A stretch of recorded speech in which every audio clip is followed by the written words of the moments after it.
டெல்லியில் நடைபெறவுள்ள மணப்பெண்ணுக்கான பிரத்யேக ஆடைகள் ஃபேஷன் ஷோவில் நடிகர் கமல்ஹாசனின் இரண்டாவது மகள் அக்ஷரா ஹாசன் பங்கேற்க உள்ளதாக தகவல் வெளியாகியுள்ளது.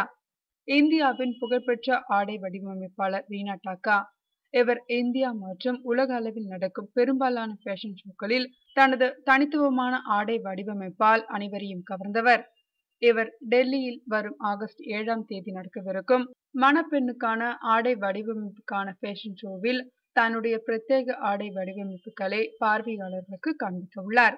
இந்த ஃபேஷன் ஷோவில் கமல்ஹாசனின் இரண்டாவது மகள் அக்ஷரா ஹாசன் ரீனாவின் ஆடை வடிவமைப்புகளுக்கு ஷோ டாப்பராக வலம் வரவிருக்கிறார். ரீனா டாக்கா தனது ஆடையை பூக்களால் வடிவமைக்க இருக்கிறார். தன்னுடைய இந்த மணப்பெண்ணுக்கான பிரத்யேக தொகுப்பில் முதன்மை மாடலாக அக்ஷரா ஹாசன் இடம்பெற இருப்பதாக ரீனா தெரிவித்துள்ளார். பிரபல இந்தி நடிகை ஆலியா பட் அல்லது அக்ஷரா ஹாசன் தான் இந்த தொகுப்பின் மாடலாக இருக்க வேண்டும் என ரீனா விரும்பினார். ஆனால் அக்ஷரா ஹாசனின் முகத்தில் இருக்கும் அப்பாவித்தனம் பூக்களோடு வடிவமைக்கப்படும் ஆடைக்கு ஏற்ப இருப்பதால் அவரை தேர்ந்தெடுத்ததாகவும் ரீனா தெரிவித்துள்ளார்.